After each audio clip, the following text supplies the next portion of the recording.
All right, guys, welcome back to another video. It's your man Jay. So today we talk about the new OnePlus 9 and 9 Pro. No, this is not the 9 or the 9 Pro.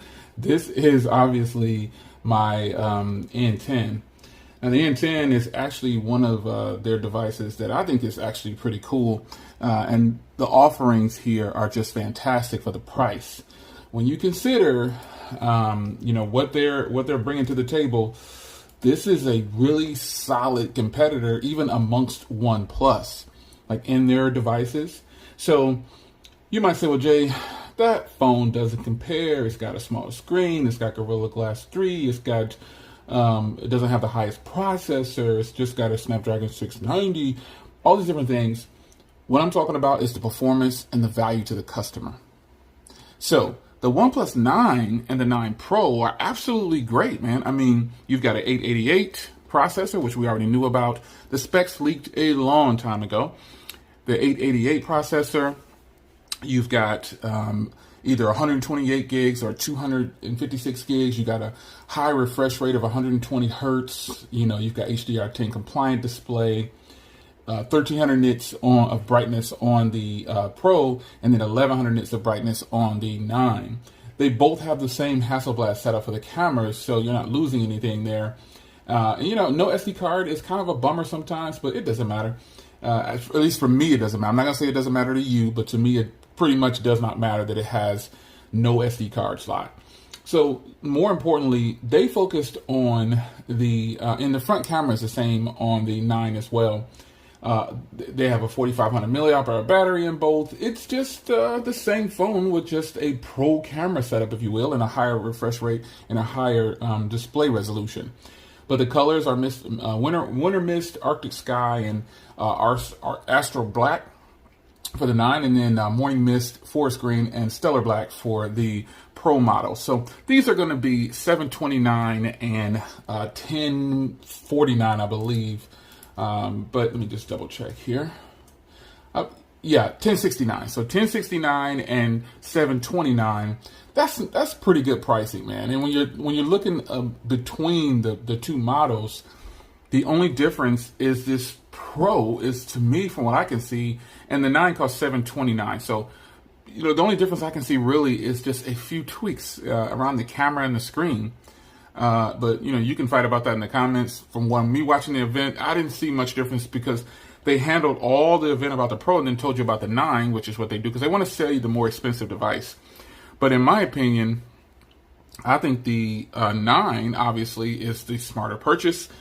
It's $340 less, and you're not getting that much difference from spending that extra $340.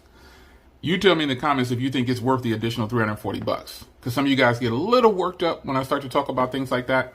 So I'll let you guys talk about it in the comments. But I love the colors of each one. The green reminds me of the iPhone, so I'm not really feeling that one too much.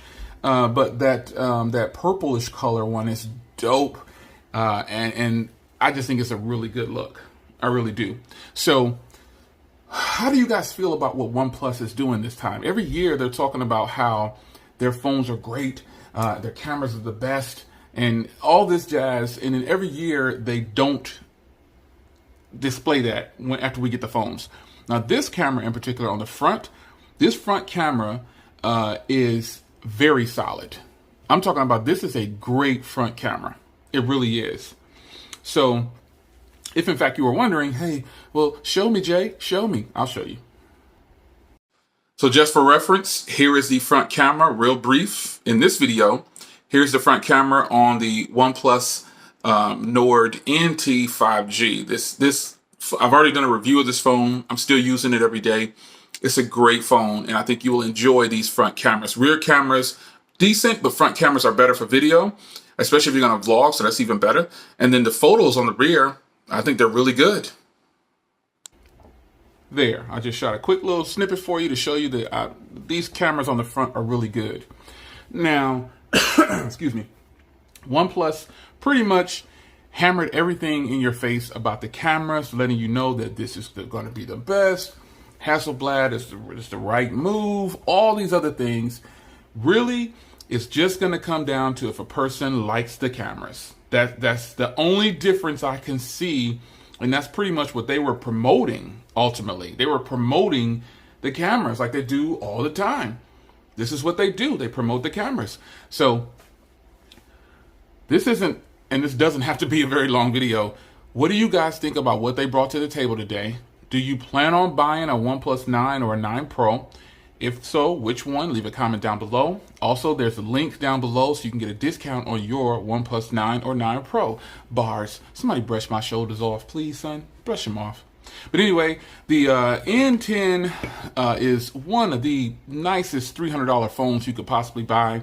It's not the best $300 phone you could possibly buy, but for OnePlus, ooh, if a person was interested in the 9 series, I would highly recommend that you pretty much start to. Oh, look at that picture Grant took. Ooh, Grant is killing it. I highly recommend that you at least give this phone a shot. I do. It's a really solid phone, and there's lots of people out there who are using this phone that are absolutely in love with it. So there it is, folks. If you're wondering what stand this is the Rinky stand. You guys might ask, but this phone is dope from OnePlus, and sometimes a company can kick themselves in the foot. Every company does it every now and then. So it's up to you to determine whether or not you want to buy the 9 or the 9 Pro, or you just want to stick with the N10 or the N100. OnePlus is expanding their horizons. As far as the pricing goes, they're not that far off from the previous years. Really not. So it's your man Jay. I hope you guys enjoyed, and I'll see you guys in the next video. Take care.